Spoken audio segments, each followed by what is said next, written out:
You all probably know for the past 15 years, Mario Cuomo has been a leading voice and advocate for progressive government. But you may not know much about his life story. He was born in New York City during the Depression to two Italian immigrants. In the beginning of the first grade, he only spoke broken English. But by the time he graduated from St. John's Law School, he was at the top of his class. He then clerked at the highest court in New York State and spent about 15 years at a Queens law firm. While he was active there, he was active in both civic and community affairs. He first came to public prominence in the mid-1970s when he helped mediate some disputes between the mayor of New York City, John Lindsay, and various homeowners groups in Forest Hills and Corona, Queens. In 1975, he became Secretary of State of New York. In 1978, he was elected Lieutenant Governor. And in 1982, he was elected as the 52nd Governor of New York State, a position he held until 1995. For the past 4 years, Governor Cuomo has been a partner in the New York City law firm of Wilkie Farr and Gallagher. There he's engaged in an eclectic corporate practice, but all the while maintained his interest in and involvement in politics and public affairs generally. So I hope you will join me in welcoming Mario Cuomo.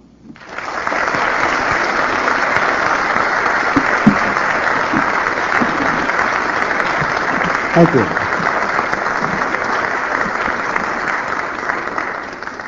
I don't want you to think that I didn't show you the respect of preparing remarks. I did, and they're all here, and I can read them if you like. But I just taking one look at you and being reminded by David Colon of why I wanted to be here in the first place, which was to spend some time with students, I'm not going to give the speech. What I'd like to do is prod you a little bit and then get right to the questions and answers so that we can deal with the things that you think are cogent instead of my having to guess at that in a long and rambling dissertation. I did that the last time I was here. I was at the Kennedy School and spoke for so long that Alan Simpson said at the end of it he was going to put in his papers for retirement. He had no intention of doing that at the beginning of the speech. And that's because if I get into the issues, which I do almost inevitably, I get so taken by them and so absorbed by them that it's very hard for me to abbreviate the presentation, because there's so much about this country that needs addressing. And there's a kind of irony there for most people, because most people would tell you that this is perhaps the most successful moment we've had in our modern history, maybe our entire history. And there is a good deal of superficial evidence that that's the case. There is no question that the stock market is uniquely successful. Stock market has been successful for, 8, 9 years in a row. In an economy, the stock market and the economy for 8 or 9 years in a row. The stock market even stronger than the economy. Stock market is ascending almost without rationale. It used to be that you had to measure the earnings and project exactly how this company would do against the competition, but now all you have to do is to say it's part of the internet. Of course they're going to do well. It's Amazon. And so you don't need earnings. And there you are. And what happens when you have that kind of success in the stock market? A lot of people who never made money before make it. A lot of people who have always made money make more than they can count, like our law firm, which has had 4 years in a row record earnings. 47 cents on a dollar we make.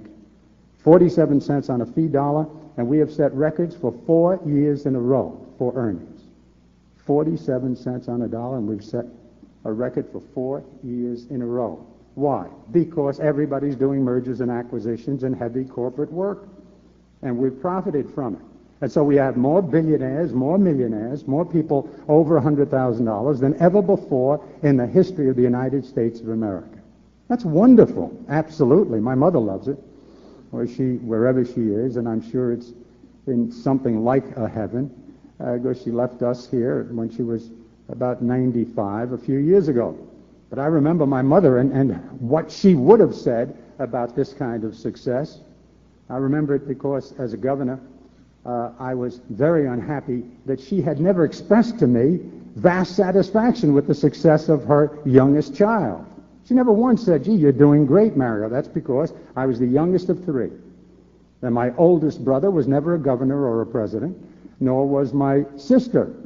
And so since the people older than I in the house hadn't achieved any anything like governorship. She couldn't give me credit for the governorship because it wouldn't show respect to the other children. And the net result was I was governor for 3 terms, and she never said a thing.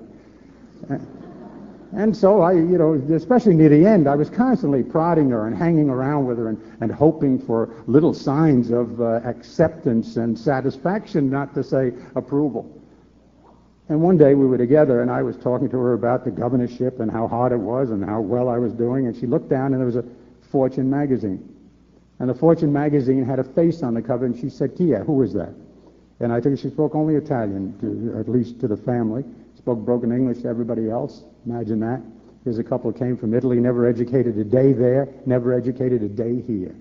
Just a generation before me. It wasn't long time ago. Best thing he could do was a ditch digger in the Depression. That was the best job there was for him, and somehow this miracle of a place allowed him to develop a family. Anyway, here's Mama, about 90 years old, saying, "Kia," and I said, "Well, let me see. Oh, that's Lee Iacocca." She said, I guess he looked Italian, and she noticed that. And she said, "Che fa? What does he do?" And I said, "Well, let me see what the story is about." And I turned to the story in Fortune magazine. I said, "Ma," in Italian, I said, "he makes $20 million, I guess it was, a year, but he says it's not enough." And she says, "Veen, 20? I said, "Yes." She says, "What does he do?" I said, "He is the head of Chrysler." And I explained in my broken Italian and English, he fa gli automobili, he makes cars. $20 million. She looked at me, she says, "What's the matter? You don't know how to make a car?" And I had been governor for 3 years. So everybody rejoices at this kind of success, and we should. And we should rejoice that the unemployment rate is so low. That's a terrific thing, that people at the lowest levels are getting jobs. And we should rejoice at the interest rate being so low. And we should rejoice that we are the largest military power the world has ever seen, and there's nothing to match us. And that we have the greatest economy the world has ever seen, nothing to match us. And that we've been the most wonderful engine of opportunity for over 10 generations. That's how I got to be governor. That's how Mama and Papa made it. 10 generations of people like Mama and Papa, coming from places where they couldn't possibly have succeeded in anything that approximated the success they had here. Only in America, literally. Of course. And that's more and more evident. They're still coming, still dying to get here. And they'll be successes the way I was, and much, much more. And there were millions of people like me and Iacocca and Paluski, and it goes on and on and on. There's no doubt about all of that. And I'm more aware of it than anybody, and I rejoice, and I would kiss the hands of the public school teachers who taught me how to speak English. And I revere this country as much as I am allowed to. But I know one other thing, and this frustrates me, that in my old neighborhood of South Jamaica, Queens, the public school I went to is worse than when I went to it. And that in this society, with 5% of our people now living in the shining city on a hill, which is the all-time record, there are more poor people than there were in 1989. And that while billions of dollars are being made in health care by a lot of intelligent investors, health care is getting worse and worse. Not only are the HMOs shriveling the kind of service we get, they've made movies about that, Jack Nicholson, Good as It Gets. And because they made a movie, that will probably be remedied, because now they're all talking about an HMO Bill of Rights. And we will improve HMOs and the kind of health insurance plans you get. But while we're busy doing that, and I cheer that progress, 43 million people who are not poor enough for Medicaid, not old enough for Medicare, not lucky enough to have a boss who gives them a policy, not rich enough to buy their own, are working, most of them, and can't afford health insurance. You know what that means? That means a 37-year-old woman, actual case, with a 17-year-old daughter, a 12-year-old son, working at under the average wage for a family, in this country, under $38,000, working for about $30,000 in New York, a tough place to be making $30,000, can't afford health insurance, working hard, all alone, nobody to help her at home, her 2 kids, gets breast cancer. No health insurance policy. Well, does she get health care? Absolutely, because no one gets turned away in New York or anywhere else in the United States, to the best of my knowledge. You're poor, you go to the clinic, you go to the emergency room, someone takes care of you. In New York, as a matter of law, they must take care of you. Find an old woman on the street on the weekend, which happens every Saturday night, every Monday, Tuesday, Wednesday, Thursday, Friday, and Sunday night as well. Bring her to Bellevue. No identity, no way of knowing whether she has any identity. Certainly no Medicaid, no Medicare available, no health insurance available. If you have to put her on the machine, you put her on the machine. And there are people there on the machine who nobody knows and nobody claims, who are being kept alive, if you can call it that, because we have that kind of commitment to taking care of health. But it won't be anything like the health care my daughters would get. She'll get a reasonable health care, and it will bankrupt her. Why? Because they'll bill her for it. And when she says, well, I have no health insurance and I only have $6,000 in assets, they'll take that. You go to bankruptcy. That's why you've set a new bankruptcy record every year for 6.5 years. I didn't know that. I didn't know there were 43 million people like that. 43 million. Mario, they never even mention it. No, of course they don't mention it. It's not a political issue. There is no constituency there. There is no vote there. And Jack Nicholson didn't make a movie about it. I know this is the greatest country in world history. I also know it could be much, much better than it is. I also know that we have people in this country, most workers, most of the 160 million workers, aren't going anywhere. The people who are doing well are people like me and my clients, people like you and your family, and when you get out, you'll be in the top 0.001%. God bless you. That is as it should be. And if Mama were here, she'd say, that's right. And don't settle for $20 million if you can get more. And that's as it should be. But the people in the top 5% who are working are high-skilled people. The irony there is of the 160 million workers we have, guess how many, what percentage you think are high-skilled? High-skilled means 4 years after high school. What's your guess? In this, the most powerful country in the world, in this, the most, the wealthiest, and the most facility-ridden, and the most resource-rich. We can put people on the moon. You have Porsches parked next to BMWs. We have affluence you couldn't dream of anywhere else. Guess how many of our workers are high-skilled? 1 out of 5. So few that we have to import 115,000 computer engineers a year for $90,000 to $110,000 jobs because 80% of our workers are low and moderate skilled, and they, in the parlance of old Queens, ain't going nowhere. They haven't gone anywhere for maybe 10, 12 years. They're just barely staying in one place if they're working. They're all working. The unemployment rate is low. But they're not going anywhere. As a matter of fact, they are. They are. I'm sorry. I apologize. They're going backwards. Because the average increase in their wages is what? 2%, 3%. God forbid. If you got any more than that, Alan Greenspan would raise the interest rate. Because if you gave them a big wage increase and he didn't see a productivity increase to make up for it, he would say that's inflationary. He'd be right. And then he'd give you an interest rate increase and the economy would go down the tubes. So we're not going to give any wage increases, but the cost of health insurance, the cost of higher education, the cost of housing, the cost of transportation, all the things these workers, these middle-class people, like most people in America, 160 million of them, the 80% who are low and moderate skilled, the cost of those things are growing much faster than their wages, so they're falling backward. So now you have the 40 million people, worse than in 1989, who are poor, going nowhere. We gave up on them when we passed the welfare reform bill. We said, they'll work or starve, that'll take care of them. Incentive will do the rest. We took care of them. You know, we have incentives. If you're very rich, the incentive is a capital gains tax cut. If you're very poor, your children starve if you don't work.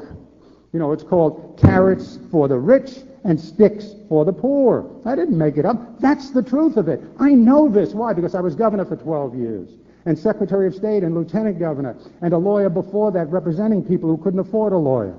People who were facing the electric chair only because they were broke, and who didn't get the electric chair because I finally decided to represent them.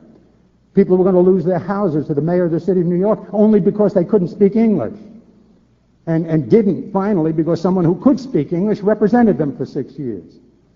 And I know and I learned through all of that time that this is the greatest country in world history, but it's not nearly as good as we could be. Of course we could make more of our 80% workers high skilled. Of course more of them could go to college. Of course education could be better in this country. Of course we can do something about the 43 million people without health care. Of course we can.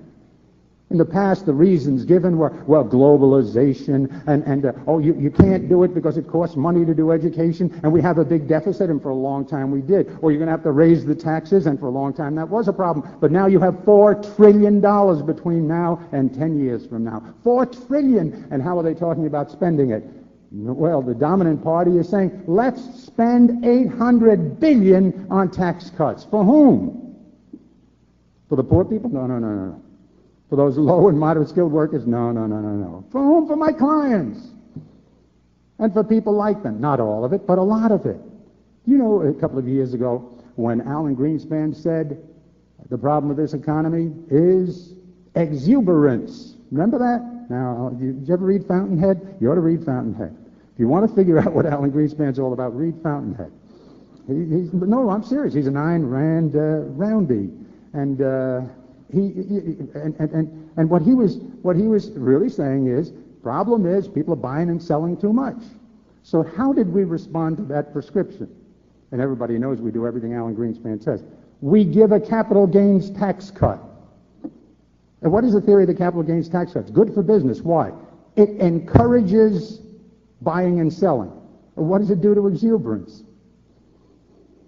Forget about exuberance. It's not relevant here because we want to give the tax cut. Now that's what's happening again. I can go on and on with this, but I'm not, because I told you I'm not going to make a speech. But I'm trying to explain to you why I came. I came because I do this. I do it everywhere. I read everything I can read because now I'm not governor anymore. And while I'm very busy as a lawyer, I have time to read and I have time to speak. And I debated Jack Kemp twice, and I'm going off to debate about a month ago to debate Dan Quayle. I guess it's next week or the week after. And I've debated Bill Bennett, and I've debated Ralph Reed, and I've debated Peter Domenici on health care, always in their place, always with Republican audiences. And always the same thing happens. They resent my appearance, they resent my debate, and they resent me even more when I leave. Because they're less comfortable when I leave than when I came in. Why? Because I'm telling them the whole truth. There's no magic to it, there's no brilliance to it, there's no eloquence required, no subtlety. All you have to do is have familiarity with the truths here. Question, are we as good as we could be? No. Could we get more people into the circle of opportunity? Yes. Will we do it? No. Why not? Because the politicians have lowered our expectations, the Democrats and the Republicans alike. They've done it very methodically. The Democrats, because we got wiped out a few years ago, and we were weak before that. People felt that we were too soft on crime, and for some Democrats, they were right. Not for me, frankly. I built 64,000 cells. I'm disgusted by the fact that I had to, but I did. But anyway, the impression was Democrats are soft on crime. Welfare doesn't work. All of these impressions, and so that we have to correct that. And how did you correct that? You went too far. You threw the baby out with the bathwater, et cetera, et cetera. And so the Democrats have run away and started saying things like the era of big government is over. That was a Democrat who said that. The era of big government is over? Did he mean it? No, of course not. Why did he say it? Well, because it was politically adroit. What did it mean? Well, literally what it would mean is the era of defense is over, the era of Social Security is over, the era of Medicare is over, the era of Resolution Trust Corporation is over. Resolution Trust Corporation, now up to $500 billion, largest bureaucracy since the Depression. Social Security, we all know what that is. Nobody's going to mess with Social Security. Their hand would palsy on the way to the lever before they took it down, before they would do anything on Social Security. But these 3-4 pieces are 61% of the whole budget. So if you said the era of big government is over, did you mean that? Did you mean the space program? No. Did you mean Medicaid? No. Did you mean public schools? No. What did you mean? The poor people. It was their way of saying, don't worry about all those, the funny poor people you see who are using their food stamps to buy steak while you're working yourself to death, Mr. Middle Class. And meanwhile, the rich people and the sophisticated people all sat back and said, oh boy, isn't this cute? It's working great. because we're using them as a stereotype, and the net result is that all of government budgets, all those discretionary budgets get pushed down. And so the Democrats have given up on it. Now Clinton came back and got Dick Morris's strategy, which is triangulation. You know what triangulation is? You tiptoe through the political bog, learned at hand, right? Tiptoeing through the morass, you go from stone to stone across the morass. Well, they go from stone to stone across the political morass. Go to the left if that's where the stone is. Go to the right. Take the safe stones. No big issues, nothing controversial. Well, what should we talk about? 96, the election. What should we talk about? The middle of the election campaign. What did the Democrats talk about? And then the Republicans. The middle of the campaign, with 40 million people at that time without health insurance, with all these poor people, with all these problems, gay marriages. Where did that issue come from? Gay marriages. Did somebody take a picture in New York City of the people at the License Bureau, all these guys lining up, or all these gals saying, I want to marry somebody just like me? I mean, where did the issue come from? What made it relevant? Was there a lawsuit about to be decided which was going to change the direction of it? No. There was a poll that said 72% of Americans are against gay marriage. And so somebody made it an issue. Why? Because it's terrific. I got 72% to start. And so the president came out against, everybody came out against gay marriage. Terrific. And what about the poor people? That's triangulation. That's how we won in 96. Let Dole lose, and don't make any mistakes. Don't say anything big. Now, I wrote something about this in the middle of just before the convention in 96. I wasn't going to speak at the convention. I wrote a little piece that said, look, unless we say something big about these real problems as Democrats, the president's going to win because Dole is going to lose. But then he won't have a mandate. We won't have 51% of the House, and we won't be able to do anything in the next administration. What happened? We didn't win 51% of the vote. We didn't get the House. We didn't get a mandate. But mirabile dictu, the economy, in a flash, became fantastic. And the stock market went crazy. But think about it. In 96, nobody predicted this economy in the election campaign. Nobody predicted it. Nobody. How did it happen? Nobody knows for sure. I think the tax increase of 93 by President Clinton helped get down the deficit. Bush's eating his promise and passing a tax cut that helped bring down the deficit, that helped a little bit, but it's much more than that. It's probably high technology, which had been out there for 15 years, improving productivity, nobody being able to count it, and all of a sudden it just started showing itself. I don't know, and I haven't heard any more intelligent explanation for that. I'll buy that one. Anyway, that's where we are, and I know it. So what do we need? We need people to study these issues. We need people to get interested in them, especially people like me who have had the opportunity to, and I feel it more than maybe you do at this stage in your life because I'm at a different stage. You know, I spent a whole adulthood not giving a damn about politics. I didn't like the politicians. They never came to my neighborhood in South Jamaica. They were never there for Mama and Papa. They never helped us one bit as far as I could tell. Roosevelt, yes, in the Depression. And Mama and Papa would tell us stories about that, how the little place where they lived was kept alive by work projects and then the relief program, which was the predecessor to welfare, which was really, if you worked in the WPA, we'll give you some tickets that you can go and feed your family with. And that was, thank God for that. And then there was unemployment insurance and workers' compensation were invented then, and then Social Security. But in my old neighborhood, forget about it. We never saw a politician. I despised them. And as a young lawyer, I did because I saw what they were trying to do to the Corona homeowners. I saw what they did to the neighborhood of Forest Hills. I saw what they did to these two people who had gotten railroaded on the way to the electric chair because they made lousy defenses. I saw what politicians were doing, and I said, this isn't right. The hell with them. I'm going to make money. I'm going to take care of my family and make fun of the politicians, and I did for 20 years. And made a mistake because, I looked up at the end of 20 years when Watergate happened and said, look at this. I mean, look at this. What am I accomplishing cursing these guys? Let me see if I felt like a hypocrite. I felt I'd better get involved.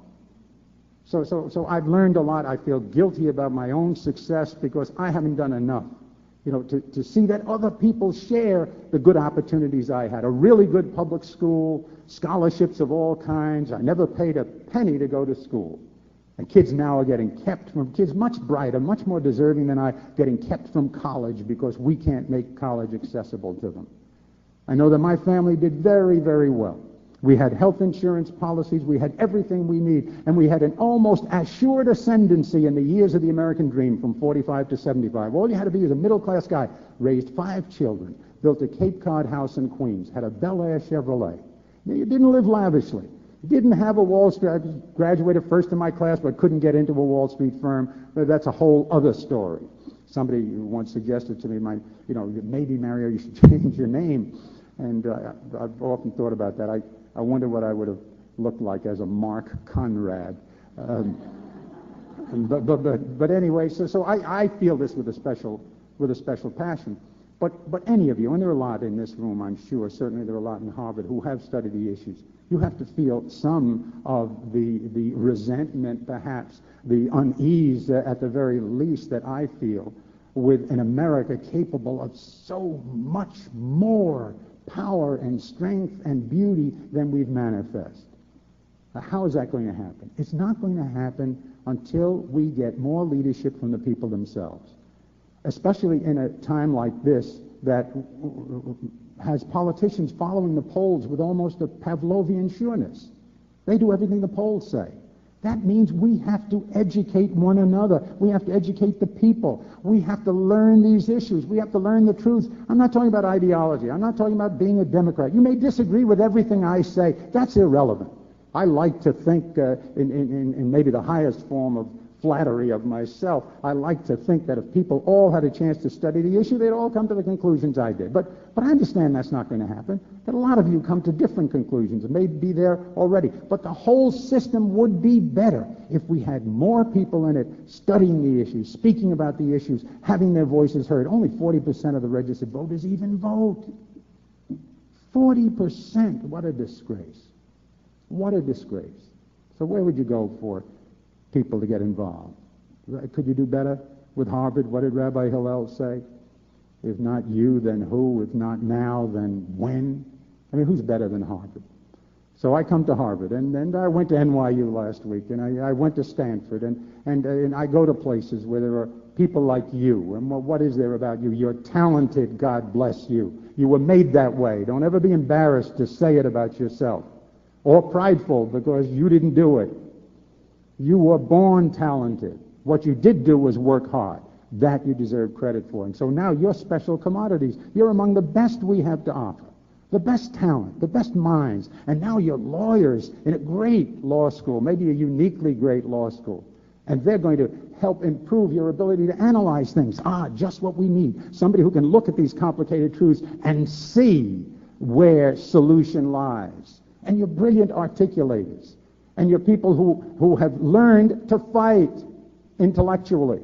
That's what we need. We need more of that. We should have everybody in Harvard out there full-time doing what? At the very least, studying the issues, speaking about them, writing to the newspapers, doing your internet chats. Could you get more than that? Oh, yeah. Maybe you could support a candidate. That would be terrific, too.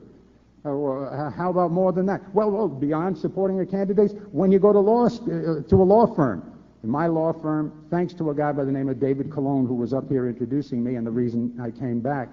David Cologne was a summer associate. He came to me midway in his term, and he said, Governor, I think there are a lot of guys here like me. I'm from Harvard, but I think there are a lot of guys and gals here who are interested in a bigger picture than just the law. We'll do the law. We know. We love the law. We want to maybe even make a life as lawyers. But there's more to life than a well-conducted litigation, and we understand that.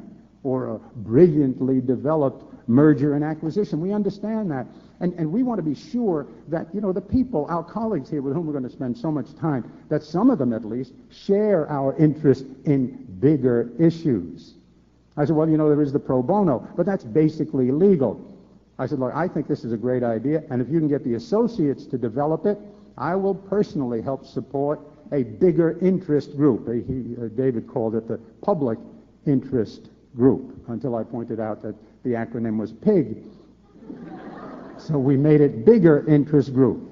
And just to be sure we weren't foisting anything on this population, just to be sure that Cologne wasn't unique, I said he did a little memo, and I whacked it up a little bit, and it got spread among the associates, and I told him, David, the initiative will not come from me. It has to come from you. Because for this thing to work, Well, you have to show the partners here that there's a lot of interest in this group, in doing this kind of thing. Doing what? Meeting once a month, regularly. Meeting with people who understand, discussing, debating, fighting. What? Kosovo, our first meeting in May. Social Security and Medicare for people our age, will it be there? Stagnation in wages, is there any answer? What the hell is globalization? What is sovereignty? We'll get to that when we get to Kosovo. What is the law? You went from the Articles of Confederation to the Constitution.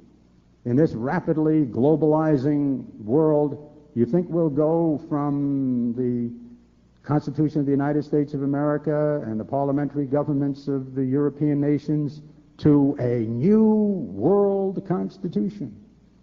And would that be good or bad? And how long would you think that that would take? And what kind of world would it give us? Now, that's a nice question. It's legal. Incidentally, we know that all the important political issues are sooner or later legal issues. We know that, and it didn't take the Frenchman to teach us that, although he said it very prominently in his genius work. But that's the truth, too. Now, all of those issues are going to be treated. 45 associates have signed founding associates document, and 15 partners, I among them, are in the advisory partners. And this thing is going to get off to a big, big start in May, and it's going to go on and on and on and build, and it's all over the law firm now. They love it. They love it, all of them. The partners who are making it, there are one or two people who couldn't care less, maybe more. But there are always going to be people like that.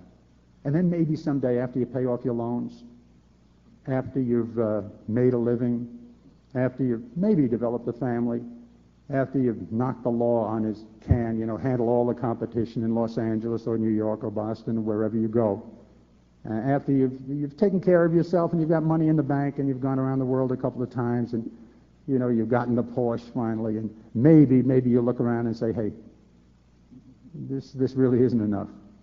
And maybe you'll decide, like I did at a late stage in my life, and maybe I ought to get in there and see if I can't do something. Boy, would I love that. I went in for 20 years. I haven't regretted a moment of it.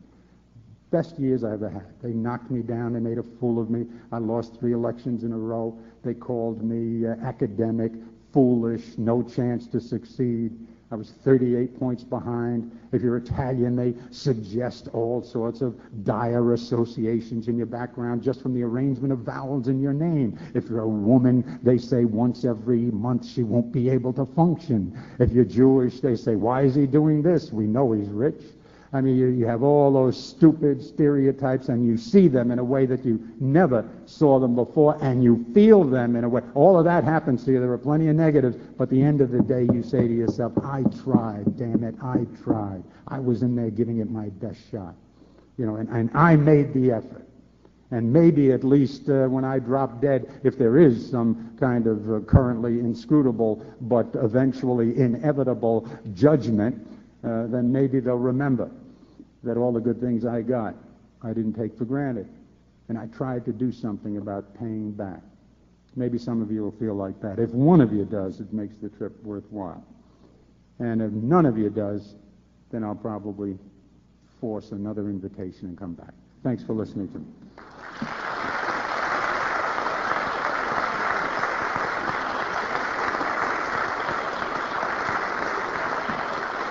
Okay.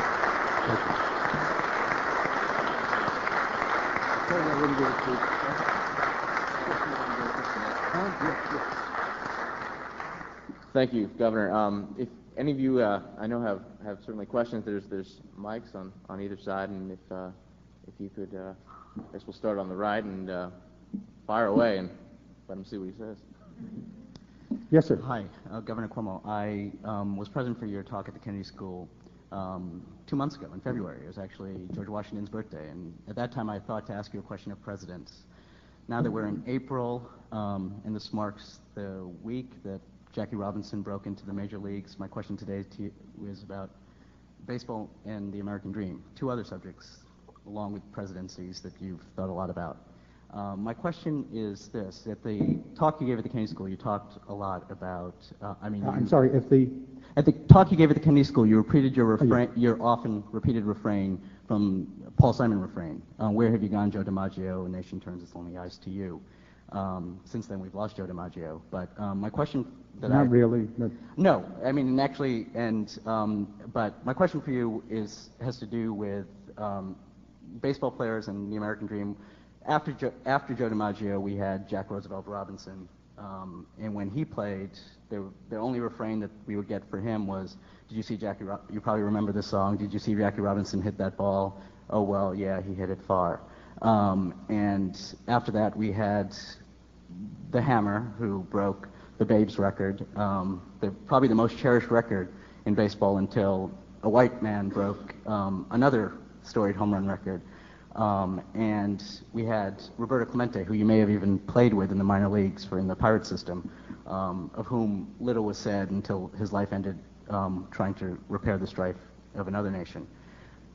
All of those are, the one thing that separates Joe DiMaggio from all those other ball players is the question of race, and how race plays into the American dream, and the American dilemma. And I want to see if you would address the matter of race in American politics, and the question of heroes, and how come such heroic status is not granted to similar men of character or such mythological. I don't believe that's true. And I'm listening, and I heard what you said, and I would ask you for more time, and I'd like to study it and write out an answer, but we're not going to be able to do that. So let me answer it just instinctively. I don't believe that's true. I don't believe that if you insist on comparability, if you make the equation appropriately, that we have denied Italians hero status because they were Italians or blacks. We certainly didn't do it for Michael Jordan. We certainly didn't do it for Bill Russell. We certainly didn't do it for Joe Louis. Now, I can tell you, Joe Louis Barrow, he was a hero for me. They asked me, I did a lot of television about Joe DiMaggio because for a number of reasons I'd known him, and I'd been in the film, the HBO film, etc. And they said, could you think of anybody in your time comparable? I said, Joe Louis Barrow. I mean, Joe was black. They called him the Brown Bomber. That was a Ray Robinson. You want a hero? Now, I don't know how much you know about boxing. There was a gym across the street from our store, the Beaver Gym. I boxed 6 times and 6 bouts until the 6th one. Did you ever get knocked out? It really is quite a feeling. But Ray Robinson was a great hero. So no, I don't think that's true. There is rampant racism in the United States of America. There's no question about that. There is also tremendous anti-Semitism, much more than we admit to. And there's no doubt about that. And I'm an expert on that. I've worked on that since the Second Vatican Council in the 60s, when the Catholic Church tried to apologize to the Jewish people. It is a fact that in my years as lieutenant governor, the year before I ran for governor, the AFL-CIO did a poll to find out if I had any chance in New York State of winning a governorship. And I don't remember the exact numbers, and I'm still looking for the poll, but I remember the point. In the question, do you know him well enough to make a judgment? The answer was something like 18% said yes. Then when you got to the open-ended question, would you vote for this man for governor? Something like 24% of the people said no. A large percentage of them giving the reason because of organized crime. They didn't know me. And they were giving the reason because of organized. Why? Because of my name, Mario Cuomo. And my face. I mean, I don't look like Guy Madison or Tyrone Power or Gregory Peck. I look like Mario Cuomo. And I talk that way. And I remind people that that's where I'm from. So there is, I understand all of that, and it's a problem. It's part of our immaturity. We're only 200 years old. I was the first Italian-American ever elected governor of the state of New York. I had to appoint the first woman after 200 years to the Court of Appeals. I had to appoint the first black after 200 years to the Court of Appeals. I had to appoint the first Hispanic after 200 years to our state Court of Appeals. New York, the bastion of liberalism where all the immigrants came. So we have a lot of work to do. But no, I don't think you make the case that, see, if Hank Aaron had been in New York, he would have been Joe DiMaggio. There's no question about that. New York was a great booster of Ray Robinson, great booster of Michael Jordan, great booster of all the great black athletes. No, I don't think that's a proper case. Now, the irony is Jackie Robinson, the discrimination was selecting Jackie Robinson over some other great black players in professional baseball who everybody agreed was better than Jackie. You know, Josh Gibson was one of them. You know, Josh Gibson was a fantastic. I saw him as a kid at Dexter Park play against the Bushwicks in a semi-pro game. They had teams like the Springfield Grays and the Kansas City Monarchs. This guy was better than Jack. Why did they pick Jackie Robinson? Because he was a lot like white people. He had been in the Army. He was very well educated. And what Branch Rickey figured is, I won't let them say this guy's not intelligent. I won't let them use those stereotypes against the first black athlete, so I'm going to get somebody who takes a lot of that away from them. He was tremendously articulate, very bright, etc. So he had a lot on Josh Gibson, and he had a lot on Satchel Paige, who was bitter over not being brought up to the major leagues until he was, 53 years old or something? And Cleveland finally brought him up to pitch. And he was very good at 53. You can imagine what he would have been like at 23. So that's the irony there. No, I don't think America disparages or discriminates against black athletes, the Williams girls in tennis, or any of this.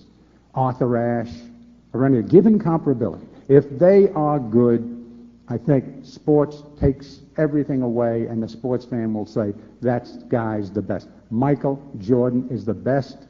If he were green, if he were orange, or yellow, mulatto, mestizo, mezclada, or even Italian, he would be a hero. Yes? I have a question on personal advice. On what? Personal advice. Now, the question more... My question is, I want to give back. I was very inspired by what you had to say, both at the Kennedy School and today. I specifically want to get into politics, but I think this question is big enough to deal with other avenues in public interest.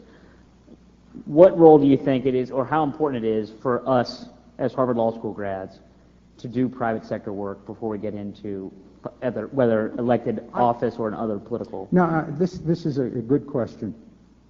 My son is the Secretary of Heart, and my son is extremely talented, and they might even ask him to run for vice president. He's a good friend of Al Gore's, and wherever I go, people tell me how good he is. I know how good he is. He's very special. He's much more gifted than I am in many, many ways, and which is a generational thing. I mean, he's learned a lot from the mistakes I made because I was a terrible politician. And he was there, and he saw it. He's never going to make those mistakes, and he's taken whatever few strengths I had, plus his mother's strengths, put them all together, added his own education because he studied politics. He's terrific. He has one problem. He is not wealthy. And I have once before confessed publicly, I wish I had spent more time getting rich, which I didn't do, frankly. I was a very good lawyer. When the president invited me to the Supreme Court of the United States, it's not because I was some, terrific political choice. I wasn't. I wouldn't have been popular. I was against the death penalty. He knew that. The Democrats were all for the death penalty. It would have been a big fight. But the president, thought I was a good lawyer. And I was a very good lawyer. But I got involved in the pro bono cases I did. No, I supported my family, and they did all right. But I wish I had wealth, because now I go to Andrew, who has 3 kids, and no money, and say, listen, pal, forget about money. I will take care of that.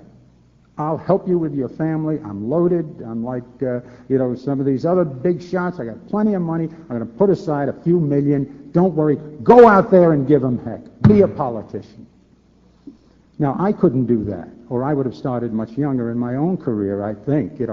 I resented the politicians and all of that. But if I had had wealth and wasn't engaged in this fight for survival, therefore, I would say it's not a bad idea to stay interested right now, to get into a law firm, at least pay off your bills. See, it's important to have independence when you go into politics, because you don't want to get yourself into a position where you need the job in order to survive. If you need the job in order to survive, then you'll do terrible things to stay there. You'll change your mind about an issue. You'll be cozy with someone you shouldn't be cozy with. So the more independence you have, and let's face it, wealth will buy independence. I mean, I'm a great believer that if you wanted to run, you can stay very active, you can learn the issues, you can get in with a candidate, you can support him, and you might even go into some kind of public service if that's consistent with your making money. Then when you've got the money, then you run. So wealth is a big advantage. Number two, what you can learn in the private sector. See, people accuse me of all kinds of things. Nobody accused me of changing positions over 20 years, not on the death penalty or anything else. Why? Well, that's because you were, morally upright. No, that's a lot of hooey. It's because I had lived a whole life as a lawyer, businessman, raised a family, fought the tough questions of abortion.